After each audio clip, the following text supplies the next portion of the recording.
2014లో నాకు బాగా గుర్తుంది. చంద్రబాబు నాయుడు గారు విపరీతమైన మోసపూరిత హామీలు ఇస్తా ఉన్నారు.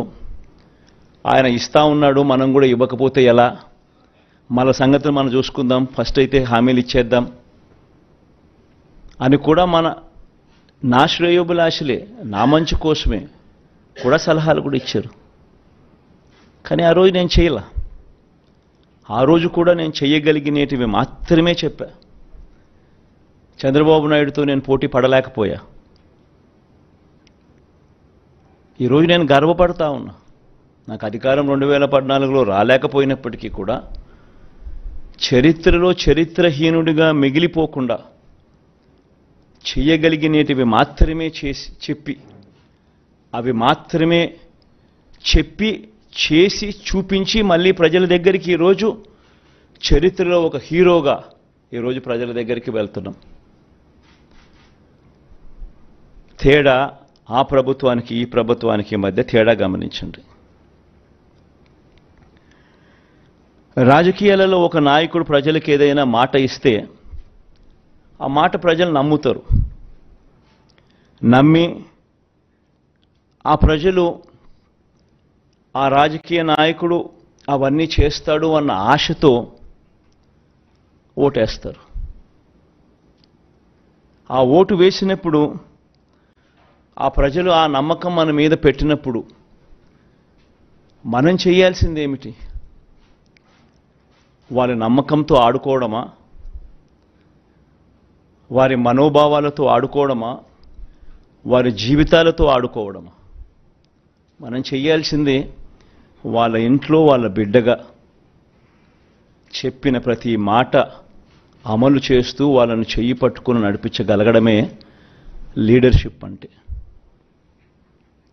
ఈరోజు పేదవాళ్ళ పరిస్థితి ఏమిటి, ఎలా ఉన్నారు, ఎలా బ్రతుకుతా ఉన్నారు, ఎలా బ్రతికారు అని నా 3648 కిలోమీటర్లు సాగిన నా పాదయాత్రలో నా కళ్ళారా నేను చూసినప్పుడు వాళ్ళ దగ్గరికి నేను పోయినప్పుడు చూసినప్పుడు పేదవాళ్ళ పరిస్థితి ఏమిటి అని చెప్పి గమనిస్తే పిల్లలను చదివించలేని పరిస్థితి, చదివించాలని ఆరాటం ఉన్న తల్లులకు. ఎందుకంటే మొట్టమొదటగా కడుపు నిండితే తప్పనిచ్చి ఆ తర్వాతనే చదువులు గుర్తుకొస్తాయి.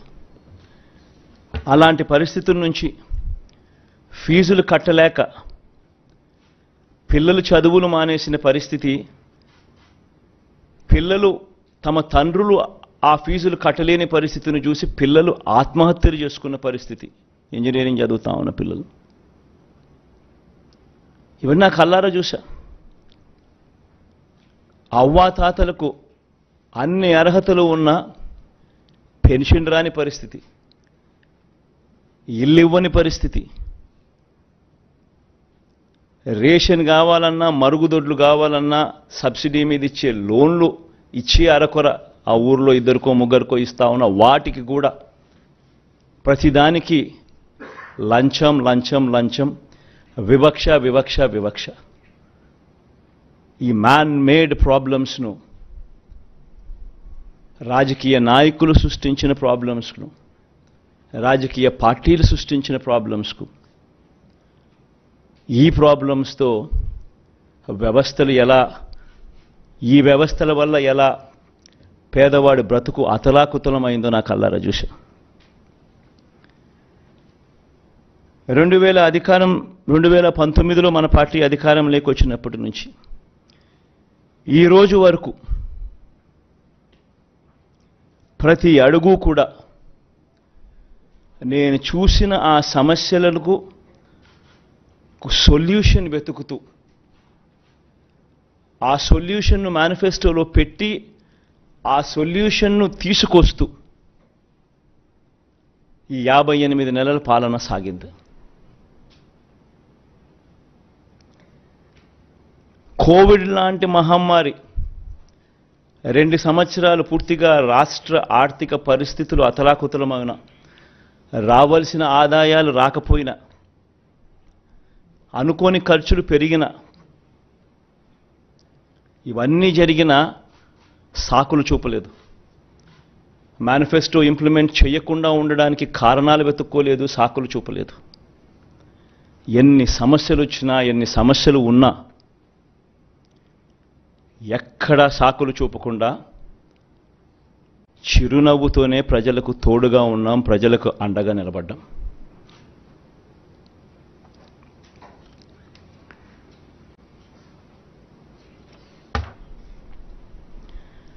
మేనిఫెస్టో అన్నది ఇంప్లిమెంట్ చేస్తూ ప్రతి సంవత్సరం ఆ ఇంప్లిమెంట్ చేసిన మేనిఫెస్టోను ప్రతి సంవత్సరం ప్రజల దగ్గరికి పంపించడం జరిగింది. అడుగులు వేగంగా వేస్తూ జూన్లో మనం ప్రమాణ స్వీకారం చేశాం. ఆగస్టు కల్లా వాలంటీర్ వ్యవస్థను తీసుకొచ్చాం. అక్టోబర్ 2వ తారీఖు కల్లా గాంధీ జయంతి నాటికల్లా సచివాలయ వ్యవస్థను తీసుకొచ్చేసాం.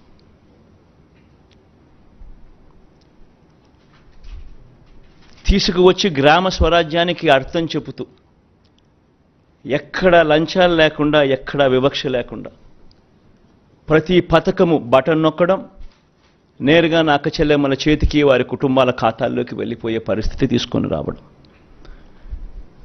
ఎవరైనా మిస్ అయిపోయినా కూడా వాళ్ళను జల్లెడ బట్టి ఎతికి మళ్ళీ వాళ్ళను మిస్సింగ్కి అవకాశం లేకుండా వాళ్లకు ఛాన్స్ ఇస్తూ మళ్ళీ వాళ్ళకు తోడుగా నిలబడ్డం. మొట్టమొదటిసారిగా బహుశా భారతదేశ చరిత్రలో బహుశా ఎప్పుడూ కూడా జరగలేదేమో, ప్రజలకు మంచి చేయడమే కాకుండా ప్రతి సంవత్సరం అది పంపించడమే కాకుండా ఎమ్మెల్యేలను కూడా ఎప్పుడో ఎన్నికలప్పుడు గడప గడపకు వెళ్ళడం కాదు, ఎమ్మెల్యేలను కూడా ప్రజల దగ్గరికి ముందుగానే, ఎన్నికలకు 2-3 సంవత్సరాల ముందుగానే వాళ్ళను కూడా గడప గడపకు తిప్పుతూ ప్రజలకు జరిగిన మంచిని ప్రతి ఇంట్లోనూ ఈచ్ ఇండివిజువల్కు, ఈచ్ హౌస్కు రాసిన లెటర్లు తీసుకొని పోయి ఆ ప్రతి లెటరు వాళ్ళే ఇచ్చి, అక్క చెల్లి ఇవన్నీ జరిగాయి కదమ్మా, సంతోషంగా ఉన్నారా అని చెప్పి ఎమ్మెల్యేలు సైతం వాళ్ళ దగ్గరికి వెళ్ళి వాళ్ళ బ్లెస్సింగ్స్, ఆశీర్వాదాలు తీసుకునే కార్యక్రమం బహుశా దేశ చరిత్రలో ఎప్పుడూ కూడా జరగల. 58 నెలల్లోనే అది కూడా జరిగింది.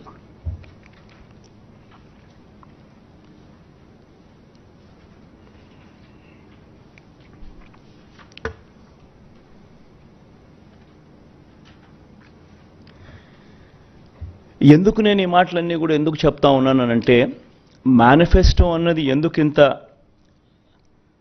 పవిత్ర గంధము, దానికింత శాంక్టిటీ ఎందుకు ఉండాలి అని అంటే కారణం ఏంటనంటే, ఆ మేనిఫెస్టోలో మనం చెప్పిన వాగ్దానాలు, ఆ మేనిఫెస్టోలో మనం చెప్పిన మాటలతో ఆ తర్వాత అధికారంలోకి వచ్చిన ఆ పార్టీ, అధికారంలోకి వచ్చిన వాళ్ళు అవి చెయ్యకపోతే పేదల బ్రతుకులు ఏ రకంగా చిన్నాభిన్నమవుతాయి అన్నదానికి ఉదాహరణ. మన ప్రభుత్వం ఈ 58 నెలల మన ప్రభుత్వం కన్నా ముందు ఒక్కసారి ఏం జరిగింది, అప్పట్లో చంద్రబాబు నాయుడు గారు, ఆయన కూటమి, అప్పట్లో వాళ్ళ మేనిఫెస్టోలో వాళ్ళు ఏం చెప్పారు, వాళ్ళు చేయని కారణంగా ప్రజల బ్రతుకులు ఏ రకంగా చిన్నాభిన్నమయ్యాయి అన్నది ఒక్కసారి గమనించాల్సిన అవసరం కూడా ఉంది. ఈ డాక్యుమెంట్ బహుశా మీ అందరికీ కూడా చూసే ఉంటారు. ఎందుకనంటే ఈ డాక్యుమెంటు ముఖ్యమైన అంశాలు అని అంటూ 2014లో ఇదే ముగ్గురు, ఇప్పుడున్న ముగ్గురే కూటమిగా ఏర్పడి ముగ్గురు ఫోటోలు పెట్టి కింద చంద్రబాబు నాయుడు గారి సంతకం కూడా కనిపిస్తుంది. ముఖ్యమైన అంశాలు అని అంటూ ఈ పాంఫ్లెట్ 2014 ఎన్నికలకు ముందు ప్రతి ఇంటికి పంపించారు. ఈ పాంఫ్లెట్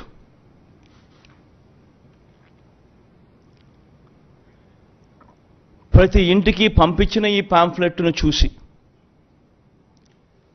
వీళ్ళిచ్చిన టీవీలలో వీళ్ళిచ్చిన అడ్వర్టైజ్మెంట్లను చూసి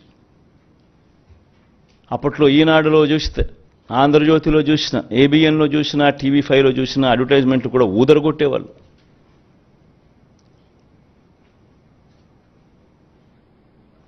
ఒక చెయ్యి ఒక తల్లి చేతిలో, ఒక తల్లి మెడలో మంగళసూత్రం ఒక చెయ్యి లాగేస్తూ ఉంటుంది. వెంటనే ఇంకొక చెయ్యి వచ్చి అడ్డుకుంటుంది. బాబు వస్తున్నాడు, బ్యాంకుల్లో పెట్టిన బంగారం ఇంటికి వస్తుంది అని అడ్వర్టైజ్మెంట్. ముఖ్యమైన హామీలు అని అంటూ ఏకంగా చంద్రబాబు నాయుడు గారు సంతకం పెట్టి, ఇదే ముగ్గురు ఫోటోలు ముద్రించి, ఇదే కూటమిగా 2014లో ముఖ్యమైన హామీలు అని అంటూ వీళ్ళు చెప్పిన మాటలు, వీళ్ళు చెప్పిన హామీలు ఏ మాదిరిగా ప్రజలు నమ్మి వీళ్ళకు ఓటు వేసినందుకు వాళ్ళ బ్రతుకులు ఏ రకంగా అతలాకుతలమైనాయి అన్నది కూడా ప్రతి ఒక్కరూ నాగరిక ప్రపంచంలో గమనించాల్సిన అంశం. ఎందుకనంటే ఒక రాజకీయ నాయకుడు, ఒక రాజకీయ పార్టీని నమ్మి ప్రజలు ఓట్లేస్తారు. వాళ్ళు చెప్పే ఈ మేనిఫెస్టోను చూసి ప్రజలు ఓట్లేస్తారు. వేసిన తర్వాత అది ఇంప్లిమెంట్ కాకపోతే వాళ్ళ బ్రతుకులు ఏమవుతాయని కనీసపు ఆలోచనలు కూడా లేకుండా రాజకీయాలు చేయడం మొదలు పెడితే బ్రతుకులు ఎలా ఉంటాయి? ఇందులో చెప్పిన ముఖ్యమైన అంశాలు, రైతుల రుణమాఫీపై మొదటి సంతకం చేస్తానన్నారు. మరి 87,612 కోట్ల రూపాయలు రుణమాఫీ అయిందా? ప్రతి సిద్ధం సభలోనూ ఈ ప్రశ్నలు నేను వేస్తా వస్తున్నా. పొదుపు సంఘాల రుణాలు పూర్తిగా రద్దు చేస్తామన్నారు. 14,205 కోట్ల రూపాయలు డ్వాక్రా సంఘాలకు, పొదుపు సంఘాలకు రుణాలు మాఫీ చేస్తామన్న సొమ్ము ఒక్క రూపాయైనా మాఫీ చేశారా? ఇంకా ముందుకు పోతే వీళ్ళ ముఖ్యమైన హామీలంటూ ఇంకా ముందుకు పోతే, ఆడబిడ్డ పుట్టిన వెంటనే మహాలక్ష్మి పథకం కింద 25,000 రూపాయలు బ్యాంకులో డిపాజిట్ చేస్తామన్నారు. 25,000 కదా దేవుడెరుగు, ఒక్క రూపాయి అయినా డిపాజిట్ చేశారా? ఇంకా ముందుకు పోతే ముఖ్యమైన హామీలు ఇవన్నీ. ఇప్పుడు సూపర్ 6, సూపర్ 7 అంటా ఉన్నట్టుగానే ఆ రోజుల్లో ముఖ్యమైన హామీలు అంటూ తాను చెప్పిన మాటలు ఇవన్నీ. ఇంకా ముందుకు పోతే ఇంటింటికి ఒక ఉద్యోగం ఇస్తాం, ఉద్యోగం ఇవ్వలేకపోతే ఇంటింటికి నెలకు 2,000 రూపాయలు నిరుద్యోగ భృతి. 5 సంవత్సరాలు అంటే 60 నెలలు ఇంటూ నెలకు 2,000 రూపాయలు అంటే 1,20,000 రూపాయలు. ఏ ఇంటికి ఇచ్చారు 1,20,000 రూపాయలు? పిల్లల జీవితాలతో ఆడుకున్నారు. అర్హులైన వారందరికీ 3 సెంట్ల స్థలం, పక్కా ఇల్లు అన్నారు, కట్టుకునేందుకు పక్కా ఇల్లు అన్నారు. 3 సెంట్ల స్థలం కదా దేవుడు ఎరుగు, కనీసం 1 సెంటు స్థలమైనా ఏ ఒక్కరికైనా ఇచ్చారా? ముఖ్యమైన హామీలు ఇవన్నీ.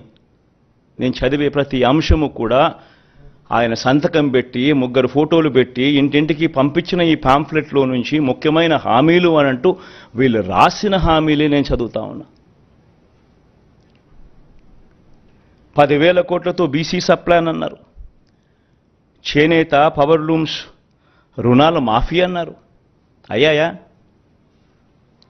ఉమెన్ ప్రొటెక్షన్ ఫోర్స్ ఏర్పాటు చేస్తామన్నారు. చేశారా? సింగపూర్కు మించి అభివృద్ధి చేస్తామన్నారు. జరిగిందా? ప్రతి నగరంలోనూ హైటెక్ సిటీ నిర్మిస్తామన్నారు. విజయవాడలో కనిపించడం లేదు. తాడేపల్లి కథ దేవుడు ఎరుగు, ప్రతి నగరం కథ కనీసం విజయవాడలో కనిపించడం లేదు. ప్రతి నగరం అన్నారు. నేను చెప్పేది ఒకటి, ప్రజలు మిమ్మల్ని నమ్మి మీకు ఓట్లు వేస్తే ముఖ్యమైన హామీలు అని అంటూ మీరు చెప్పిన వీటి పరిస్థితుల్లో కనీసం ఇందులో ఒక్కటంటే ఒక్క హామీ అయినా నెరవేర్చారా? పోనీ ప్రత్యేక హోదా అయినా తెచ్చారా? దాన్ని అమ్మేశారు.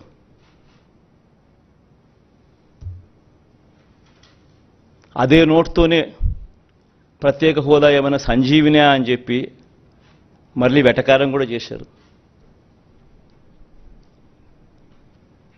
నేను చెప్పేది ఒకటి, ప్రతి మాట రాజకీయ నాయకుడు ఒక విశ్వసనీయత కోల్పోతే, రాజకీయాలలో విశ్వసనీయత అన్న పదానికి అర్థం లేకపోతే రాజకీయాలు ఎందుకు చేస్తూ ఉన్నాం? ఎవరి కోసం చేస్తూ ఉన్నాం? దేనికోసం చేస్తూ ఉన్నాం? చనిపోయిన తర్వాత ప్రతి పేదవాడి గుండెల్లో, ప్రతి ఇంట్లో మన ఫోటో ఉండాలి, ప్రతి గుండెలో మన ఫోటో ఉండాలి అనే తాపత్రయం లేనప్పుడు రాజకీయాలు ఎందుకు చేయాలి?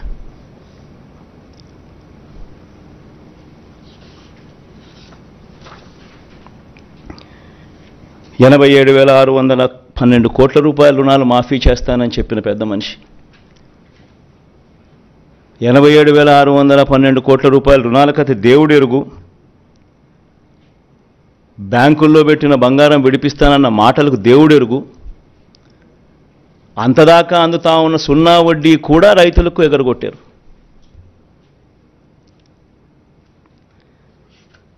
పొదుపు సంఘాల రుణాలు 14,205 కోట్ల రూపాయలు మాఫీ చేస్తామన్న మాటలు,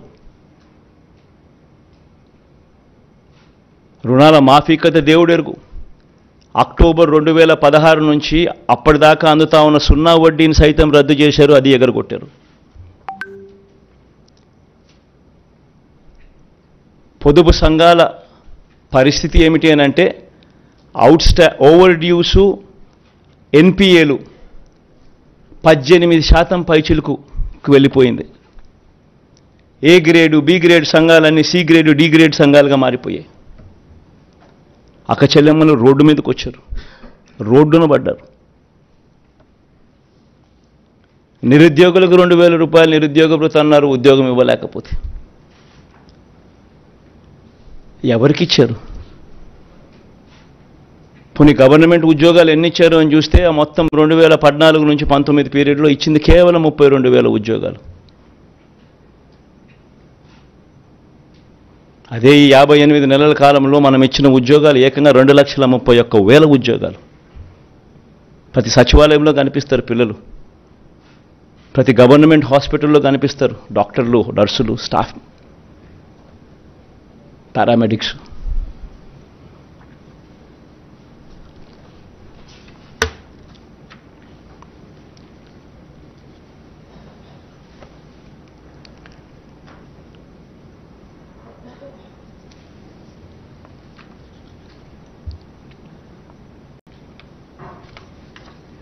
ఈరోజు 2019లో మన ప్రభుత్వం అధికారంలోకి వచ్చిన తర్వాత ఈ మాదిరిగా మేనిఫెస్టో అని చెప్పి దీన్ని చూపించి మనం అధికారంలోకి వచ్చిన తర్వాత ఇందులో చెప్పిన హామీలు ఏకంగా 99% అమలు చేసి ఎప్పుడు జరగని విధంగా ఈరోజు రిఫార్మ్స్ కూడా కనిపిస్తూ ఉన్నాయి, సంస్కరణలు కూడా కనిపిస్తూ ఉన్నాయి. ఈరోజు మొట్టమొదటిసారిగా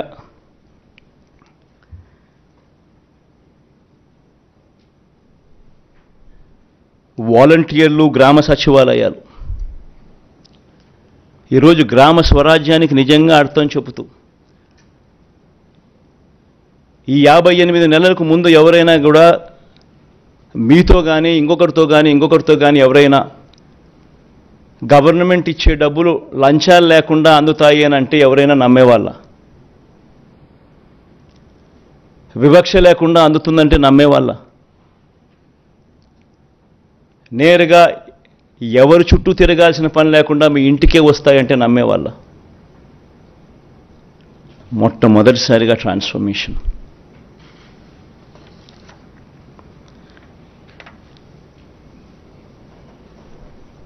మొట్టమొదటిసారిగా సామాజిక న్యాయానికి అర్థం చెబుతూ నా నా నా నా అని పిలుచుకుంటూ నా ఎస్సీలు, నా ఎస్టీలు, నా బీసీలు, నా మైనారిటీలను పిలుచుకుంటూ మొట్టమొదటిసారిగా సామాజిక న్యాయం కనపడేట్లుగా ఈరోజు డిస్ప్లే అవుతూ ఉంది. 68% మంత్రి పదవులు ఈరోజు నా ఎస్సీ, నా ఎస్టీ, నా బీసీ, నా మైనారిటీ వర్గాలే. 5 మంది డిప్యూటీ సీఎంలలో 4 డిప్యూటీ సీఎంలు నేను నా నా నా నా అని పిలుచుకునే ఈ వర్గాలే. ఏకంగా చట్టం చేసి 50% రిజర్వేషన్లు అమలయ్యేట్టుగా చేసిన పరిస్థితులు కూడా ఈ 58 నెలల కాలంలోనే. పదవులు అయితేనేమి, నామినేషన్ మీద ఇచ్చే వర్కులు అయితేనేమి. మొట్టమొదటిసారిగా 175 అసెంబ్లీ స్థానాలుంటే, 25 ఎంపీ స్థానాలుంటే, ఉన్న 200 స్థానాలకు గాను మొట్టమొదటిసారిగా ఏకంగా 50%, అంటే 100 స్థానాలు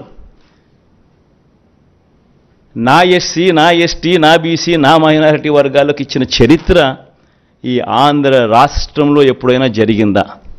కొన్ని దేశంలో ఎక్కడైనా జరిగిందా? ఎవరైనా ఏ రాజకీయ పార్టీ అయినా ఇచ్చిందా? 50%. సామాజిక న్యాయం అన్నదానికి ఒక అర్థం చెబుతూ మాటల్లో కాదు చేతల్లో చూపించిన పాలన కూడా ఇక్కడే జరిగింది.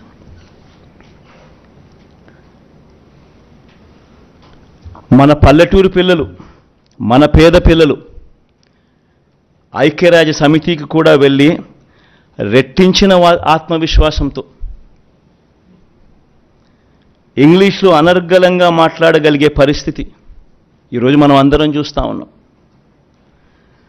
ఫస్ట్ క్లాస్లో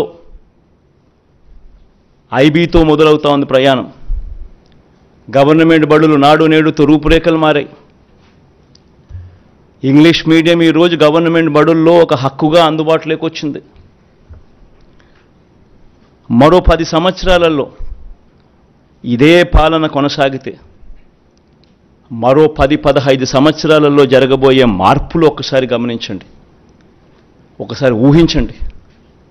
మరో 10-15 సంవత్సరాలు ఇదే పాలన కొనసాగితే ఈరోజు 1వ తరగతి పిల్లాడు ఐబీ ఫస్ట్ క్లాస్ ఈరోజు జాయిన్ అవుతున్నాడు.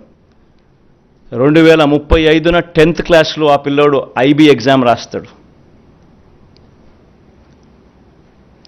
ఈరోజు మొట్టమొదటిసారిగా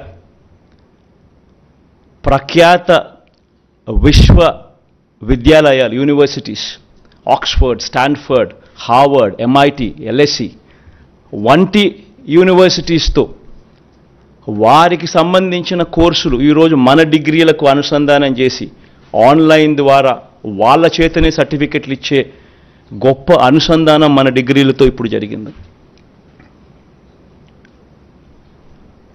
10 సంవత్సరాలకు 2035 నాటికి ఐబీలో 10th క్లాస్ సర్టిఫికెట్ తీసుకుంటారు మన పిల్లలు. ఆ తర్వాత 4-5 ఏళ్లకు డిగ్రీ పాస్ అవుతారు. ఆ డిగ్రీ కూడా కరికులం కూడా వాళ్ళు చదివే కోర్సుల్లో దాదాపుగా 30% కోర్సులు ఏ హార్వర్డ్ నుంచో, ఏ ఆక్స్ఫర్డ్ నుంచో, ఏ స్టాన్ఫోర్డ్ నుంచో సర్టిఫికెట్లు వస్తాయి. ఆ 10-15 సంవత్సరాల ఆ 10 నుంచి ఆ 15 సంవత్సరాల తర్వాత ఆ చదువులతో, ఆ క్వాలిటీ చదువులతో పిల్లాడు భావి ప్రపంచంలోకి వచ్చి ఉద్యోగం కోసం ఎతకడం మొదలు పెడితే పరిస్థితి ఏమిటి? ఆ పేదలు అనర్గళంగా ఇంగ్లీష్లో మాట్లాడుతూ ఉద్యోగాల కోసం వాళ్ళు అప్లికేషన్ పెడితే పరిస్థితి ఏమిటి? పేదరికం అన్నది మటుమాయమయ్యే పరిస్థితులు.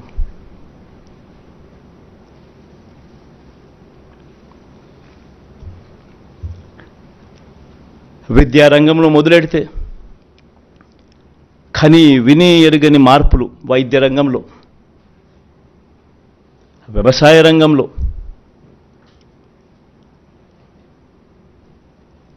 మహిళా సాధికారత విషయంలో, అవ్వాతాతల సంక్షేమంలో, సామాజిక న్యాయంలో కని విని ఎరుగని మార్పులు ఈరోజు కనిపిస్తూ ఉన్నాయి. ఒక గ్రామంలోకి అడుగు పెడితే ఆ గ్రామం నుంచి 4 అడుగులు ముందుకు వేస్తే ఒక సచివాలయం కనిపిస్తుంది. 600 రకాల సేవలు, ప్రతి 60-70 ఇళ్లకు ఒక వాలంటీర్ ఇంటికి డోర్ డెలివరీ చేస్తూ ఉన్న సేవలు, కరప్షన్ లేదు, వివక్ష లేదు. 4 అడుగులు ముందుకేస్తే అదే గ్రామంలో village clinic, family doctor concept, ఆరోగ్య సురక్ష ప్రతి ఇంటికి జల్లడబడుతూ, విస్తరించిన ఆరోగ్యశ్రీ, ఆరోగ్య ఆశ్ర, మరో 3 అడుగులు ముందుకు, మరో 4 అడుగులు ముందుకు వేస్తే అక్కడే ఆర్బీకే రైతు భరోసా కేంద్రం, రైతన్నలను చెయ్యి పట్టుకొని నడిపిస్తూ అక్కడే నాణ్యమైన విత్తనాలు, పంటల కొనుగోలు, నాణ్యమైన విత్తనాల supply, pesticide supply, fertiliser supply దగ్గర నుంచి మొదలు పెడితే పంటల కొనుగోలులో కూడా దళారీలు లేకుండా వ్యవస్థ అక్కడే. ఇంకొక 4 అడుగులు ముందుకు వేస్తే అక్కడే ఇంగ్లీష్ మీడియం బడులు, నాడు నేడుతో మార్పు చెందిన బడులు. ఇవన్నీ కూడా మరో 10-15 సంవత్సరాలు ఇలానే కొనసాగితే, మరో 15 సంవత్సరాలు ఇలాగే జరిగితే ఏ రకంగా ట్రాన్స్ఫర్మేషన్ జరుగుతుంది అన్నది ఆలోచించేయమని అడుగుతా ఉన్నా.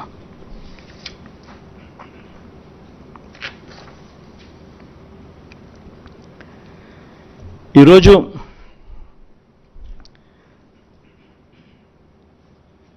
ఇంతకుముందు చూపించా, ఇదే మేనిఫెస్టో చూపించా. 2019లో మనం చూపించిన మేనిఫెస్టో చూపించా. ఏ రకంగా ప్రతిదీ అమలు చేసి ఏ రకంగా చేశాము అన్నది చూపించా. ఏ రకంగా గతంలో ఎప్పుడూ కూడా జరగని విధంగా, ఏ రకంగా ఈ స్కీమ్స్ ఏమైతే ఉన్నాయో ఎప్పుడూ వినని విధంగా తీసుకొచ్చిన పాలన చూపించాం.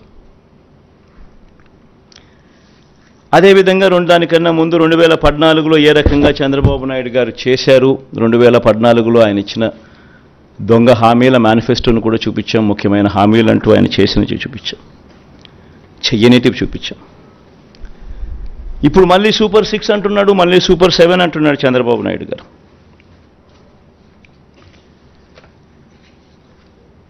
ఈ సూపర్ 6లకు, ఈ సూపర్ 10లకు, ఈ సూపర్ 6లకు చంద్రబాబు చెప్పే ఈ సూపర్ 10లకు అసలు ఎంత ఖర్చు అవుతుంది? ఇది సాధ్యమేనా?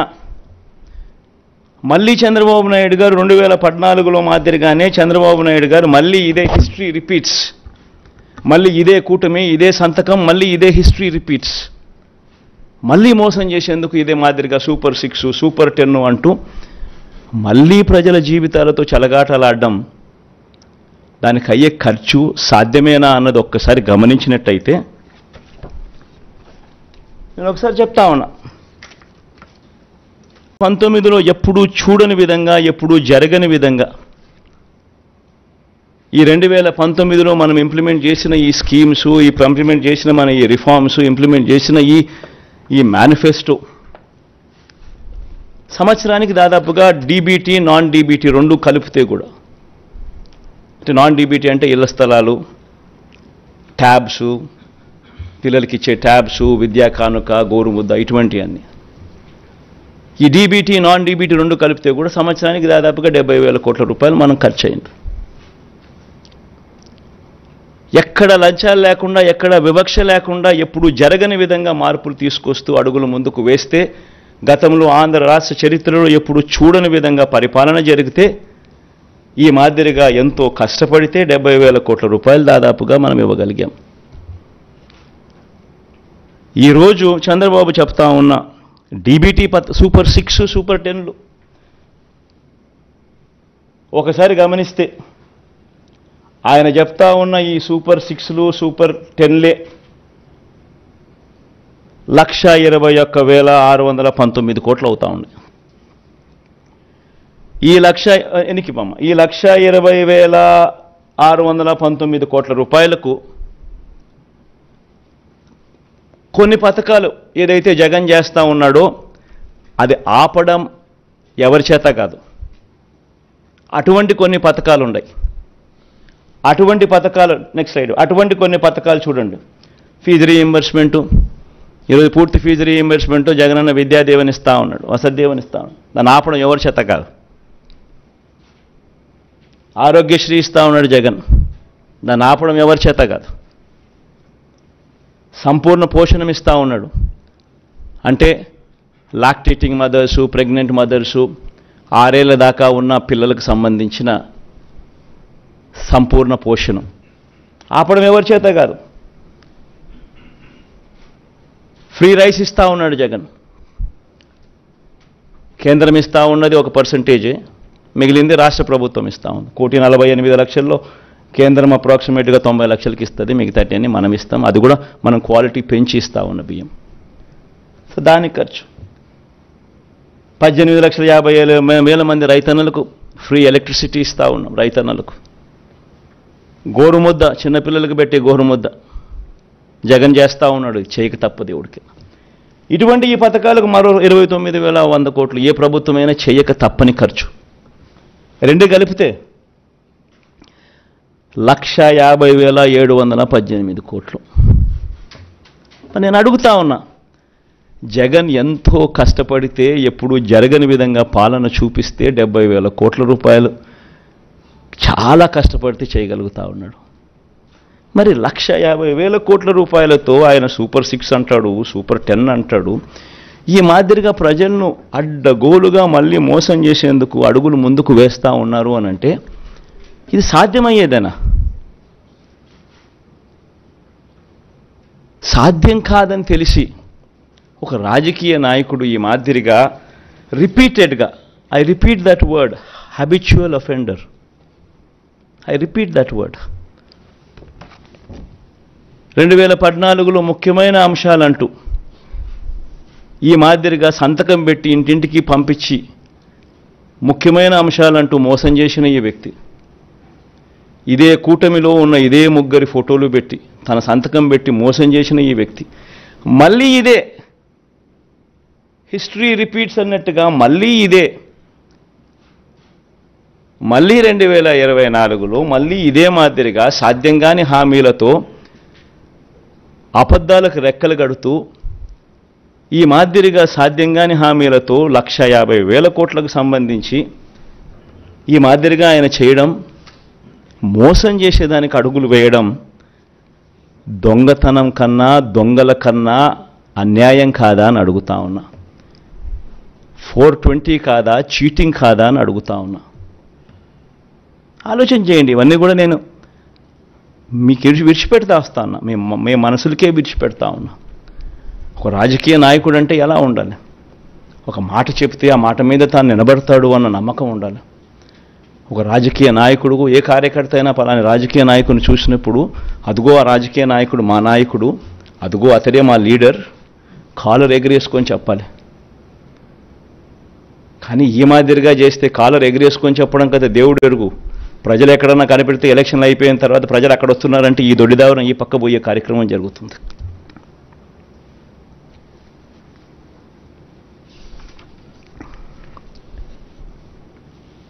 అదే మాదిరిగా ఈయనేమంటాడు,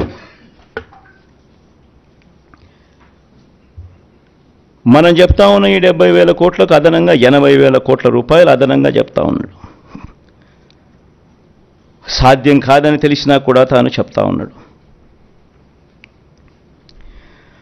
ప్రతి సందర్భంలోనూ చంద్రబాబు నాయుడు ఏమంటాడు, నేను సంపద సృష్టిస్తాను,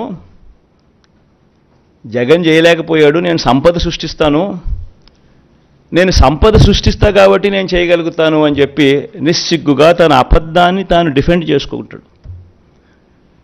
తాను చెప్పే మోసాలను అబద్ధాలను డిఫెండ్ చేసుకుంటాడు నిస్సిగ్గుగా. పోనీ నిజంగానే ఏ స్థాయిలో సంపద సృష్టించాడు, ఆయన పరిస్థితి ఏమిటి అని ఒకసారి ఈ 14 ఏళ్ళ తన పరిపాలన ఒకసారి చూద్దాం. ఆ రెడ్ లైట్స్లో పెట్టినదంతా ఆయన పరిపాలనే, ఆ 14 ఏళ్ళ ఆయన పరిపాలన మీరే గమనించండి. ఆయన పరిపాలన చేసిన ఏ సంవత్సరంలో అయినా రెవెన్యూ సర్ప్లస్ ఉందా? ఆయన పరిపాలన చేసిన ఏ సంవత్సరంలో అయినా మీరు చూడండి రెవెన్యూ డెఫిసిట్. మళ్ళీ రెవెన్యూ ఎక్స్పెండిచర్కే రెవెన్యూ డెఫిసిట్ అవుతా ఉన్నప్పుడు నువ్వు సంపద ఎక్కడి నుంచి సృష్టించావు, ఎక్కడ నీ గత జీవితంలో ఎప్పుడు సృష్టించావు అని అడుగుతా ఉన్నా.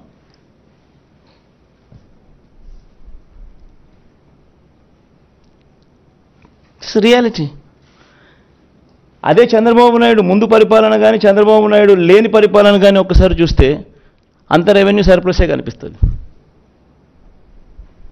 ఇన్ని సంవత్సరాలు రెవెన్యూ డెఫిసిట్ ఎవరి రెజ్యూమ్లో ఉండదు. ఏదో 1 సంవత్సరం ఉండొచ్చేమో, 2 సంవత్సరాలు ఉండొచ్చేమో రెవెన్యూ డెఫిసిట్, కానీ ఈ మాదిరిగా ఇన్ని సంవత్సరాలు ప్రతి సంవత్సరం రెవెన్యూ డెఫిసిట్ అనేది ఒక్క చంద్రబాబు నాయుడు హయాంలో మాత్రమే జరుగుతుంది. మళ్ళా ఇది రియాలిటీ అయి కనిపిస్తూ ఉండగానే సంపద సృష్టిస్తానంటాడు. సృష్టించలేదు అని చెప్పి లెక్కలు చెప్తా ఉన్నాయి, కనిపిస్తూ ఉన్నాయి. ప్రతి సంవత్సరం రెవెన్యూ డెఫిసిట్ కనిపిస్తూ ఉంది ఆయన హయామంతా.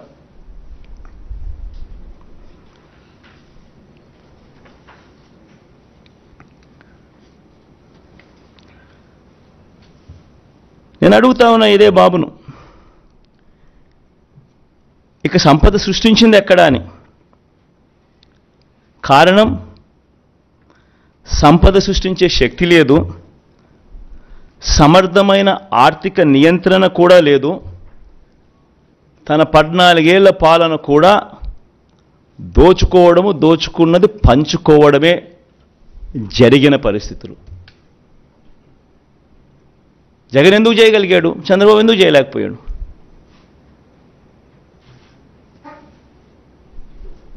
ఇక్కడ కరప్షన్ లేదు కాబట్టి, వివక్ష లేదు కాబట్టి, బటన్లు నొక్కుతున్నారు కాబట్టి అక్కడ దోచుకోవడము, దోచుకున్నది పంచుకోవడం. పోనీ అప్పుల పరిస్థితి ఒకసారి గమనిద్దామా? అది చూద్దాం. అప్పుల పరిస్థితులు కూడా ఇదే పెద్ద మనిషి చంద్రబాబు నాయుడు హయాంలో అప్పులు ఎంత, ఆయన ఎంత చేశాడు, జగన్ అప్పులు ఎంత చేశాడు, ఆ అప్పుల పరిస్థితి కూడా ఎంత కూడా ఒకసారి గమనిద్దాం. ఒకసారి గమనించినట్లయితే, అప్పుల పరిస్థితిని ఒకసారి గమనించినట్లయితే, కంపౌండెడ్ యాన్యువల్ గ్రోత్ రేట్ 2014 నుంచి 2019 దాకా, అంటే public debt and public account అంటే గవర్నమెంట్ డెట్, చంద్రబాబు నాయుడు పరిపాలన మే దాకా జరిగింది. మేలో కూడా గుర్తుండే ఉంటుంది మీకు, స్కీమ్ మీద పెట్టాడు. సో మే దాకా జరిగిన ఆయన పాలన చూస్తే పబ్లిక్ డెట్ అంటే గవర్నమెంట్ డెట్, ఆయన అధికారంలోకి రాకమునుపు 1,18,000 ఉంటే 2,71,000 ఎగవాకింది. అది మన రెజీమ్లో ఎంత జరిగింది అని. తర్వాత ఈ పబ్లిక్ డెట్కు తోడు government guaranteed det of public sector undertakings, అది కూడా యాడ్ చేయండి. అది యాడ్ చేస్తే 14,000 అక్కడ ముందు చంద్రబాబు నాయుడు వచ్చిన తర్వాత 59,000, మన హయాంలో 1,43,000 పెరిగింది. పోనీ అట్లా చూసుకున్నా కూడా 1,32,000, 3,30,000. పోనీ ఇది కాక ఇంకా ఫర్దర్గా ముందుకు పోదాం. Non government guaranteed det of state PSUs కూడా తీసుకుందాం, అది కూడా తీసుకుందాం. దానికి చూస్తే total det of power sector corporations 29,000 కోట్లు ఉంటే ఆయన 69,000 తీసుకుపోతే మన దాంట్లో 1,06,000 కోట్లకు పోయింది. Payables on account of power purchases, discoms liability చూసుకుంటే ఆయన హయాంలో 21,000కి ఎగబాకితే మన హయాంలో 8,500 తగ్గింది. అంటే మన డబ్బులు మనం కట్టినాం కాబట్టి మనది కొంచెం పెరిగింది అక్కడ. Total liabilities of power sector రెండు కలిపితే వచ్చే అమౌంట్, ఈ non guaranteed power liabilities and payable category 3 కూడా కలుపుకుంటే కూడా ఆయన హయాంలో 81,000కి ఎగబాకితే మన హయాంలో మనం కట్టాం కాబట్టి తగ్గి 69,000కి తగ్గింది. మొత్తంగా total state government liabilities and non guaranteed PSU liabilities కూడా కలుపుకుంటే కూడా ఎంత మన లయబిలిటీస్ ఉన్నాయని చెప్పి చూస్తే చంద్రబాబు నాయుడు హయాంలో 4,53,000 కోట్లు కాస్త 4,12,288 కోట్లకు ఎగబాకితే మన హయాంలో అది 7,03,000 కోట్లకు ఎగబాకింది. కంపౌండెడ్ యాన్యువల్ గ్రోత్ రేట్ 2 పీరియడ్లలో కూడా చూస్తే గ్రోత్ రేట్ ఆఫ్ డెట్ చూస్తే ఆయన హయాంలో 21.87% ఎగబాకితే మన హయాంలో మన 5 ఏళ్లలో కేవలం 12.13% మాత్రమే. మరి ఫైనాన్షియల్ డిసిప్లిన్ ఎవరికి ఉంది? ఇంకా 2-3 స్లైడ్లు చూద్దామా? ఇంకొక స్లైడ్ కూడా చూద్దాం. ఇంకొక స్లైడ్ ఏమిటి అని అంటే క్యాపిటల్ ఎక్స్పెండిచర్. ఎప్పుడైనా చంద్రబాబు ఏమంటాడు, నేను స్కీములకు పెట్టలేదు, నేను క్యాపిటల్ ఎక్స్పెండిచర్కి పెట్టినాను, అందుకే నేను దాంట్లో అందుకే నేను చేయలేకపోయాను ఇంకో మాట మాట్లాడతాడు. పోనీ అక్కడ చూద్దాం క్యాపిటల్ ఎక్స్పెండిచర్ ఎవరి హయాంలో ఎంత జరిగింది. ఎవడి హయాంలో నాడు నేడు జరిగాయి, ఎవడి హయాంలో హాస్పిటల్ బాగుపడ్డాయి, ఎవడి హయాంలో స్కూళ్ళు బాగుపడ్డాయి, ఎవడి హయాంలో క్యాపిటల్ ఎక్స్పెండిచర్ జరిగింది?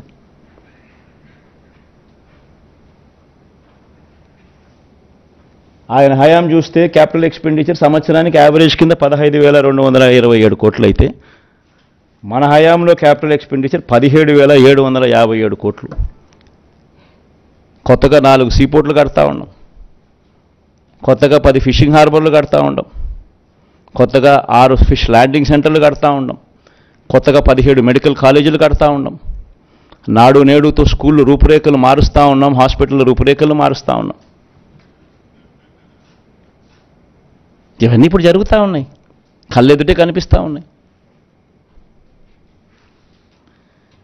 ఇన్ఫ్యాక్ట్ ఇవన్నీ కూడా మన కోవిడ్ 2 సంవత్సరాలు ఉన్నప్పటికీ మోస్ట్ ఇంపార్టెంట్ పాయింట్ అది గుర్తుపెట్టుకోవాల్సింది అందరూ కూడా. 2 సంవత్సరాలు కోవిడ్ వెంటాడిన పరిస్థితుల్లో కూడా రాష్ట్ర ఆదాయాలు తగ్గిన పరిస్థితుల్లో కూడా జగన్ పర్ఫార్మెన్స్ ఇది, చంద్రబాబు పర్ఫార్మెన్స్ అది. పోనీ ఇంకొక సైడ్ కూడా ముందుకు పోదామా? ఇంకొకది మన share of GSDP in GDP of the country. Next slide ఇవ్వమ్మా.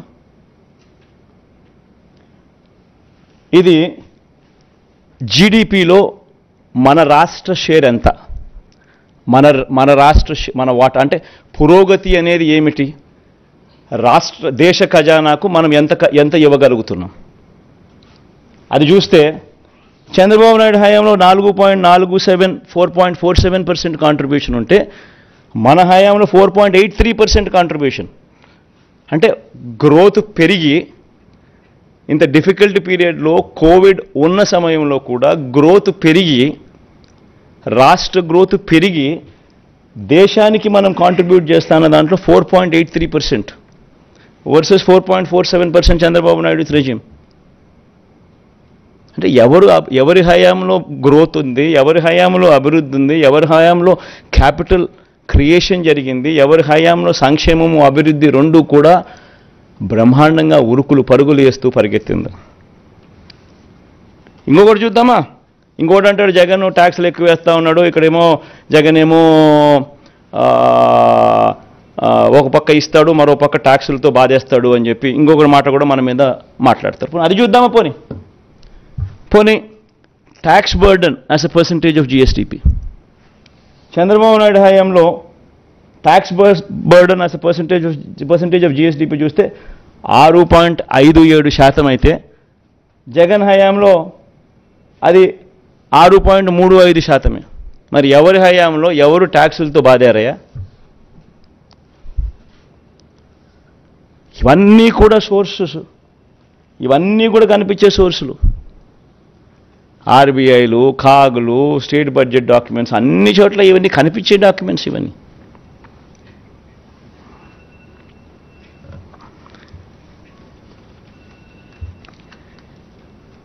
అంటే ఇవన్నీ కూడా ఎందుకు చెప్తా ఉన్నాను అనంటే, అబద్ధానికి వీళ్ళంతా కూడా రెక్కలు కట్టి వీళ్ళంతా ఏ మాదిరిగా దాన్ని మోసం చేయడానికి అడుగులు ముందుకు వేస్తూ ఉన్నారు. ఇది ధర్మమేనా అని ప్రతి ఒక్కరూ కూడా ఆలోచన చేయాలి కాబట్టి చేస్తూ ఉన్నా. ఈరోజు ఈ మాటలన్నీ కూడా నేను చెబుతూ ఒకటే ఒక విషయం చెప్తా ఉన్నా. జగన్ అబద్ధలాడ్డు, జగన్ మోసం చేయడు. చేయలేకపోతే చేయలేనని చెప్తాడు తప్పనిచ్చి జగన్ ఎప్పుడు అబద్ధలాడ్డు, జగన్ ఎప్పుడు మోసం చేయడు. పేదలకు ప్రేమించే విషయంలో, పేదలను అభిమానించే విషయంలో మేనిఫెస్టోలో పెట్టినా పెట్టకపోయినా జగన్ వేసినన్ని అడుగులు బహుశా రాష్ట్ర చరిత్రలో ఎవరు వేయలేదు. మేనిఫెస్టోలో పెట్టనేటివి కూడా చాలా చేశారు, చాలా జరిగాయి ఈ 58 నెలల కాలంలో. ఇప్పుడు కాపు నేస్తం ఉంది, మేనిఫెస్టోలో లేదు. పిల్లలకు ట్యాబ్స్ ఉన్నాయి, మేనిఫెస్టోలో లేదు. ఈబీసీ నేస్తం ఉంది, మేనిఫెస్టోలో లేదు. ఇటువంటివి అనేకం. ఆరోగ్యశ్రీ 25 లక్షలకు పెంచడం మేనిఫెస్టోలో లేదు. పిల్లలకు విద్యా కానుక మేనిఫెస్టోలో లేదు. పిల్లలకు గోరుముద్ద మేనిఫెస్టోలో లేదు. ఇటువంటి అనేకం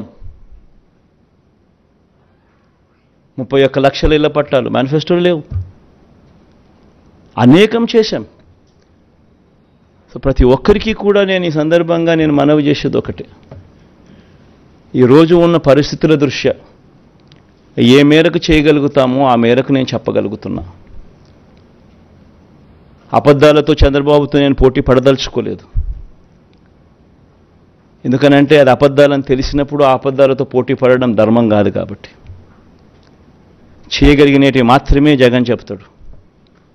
అవకాశము వెసులుబాటు ఏమాత్రం ఉన్నా కూడా, ఇంకొక మాట కూడా మళ్ళీ చెప్తా ఉన్నా, అవకాశము వెసులుబాటు ఏమాత్రం ఉన్నా కూడా జగన్ ప్రతి పేదవాడి కోసం అడుగులు ఖచ్చితంగా వేస్తాడు అని మాత్రం ఈ సందర్భంగా ఖచ్చితంగా తెలియజేస్తా ఉన్నా.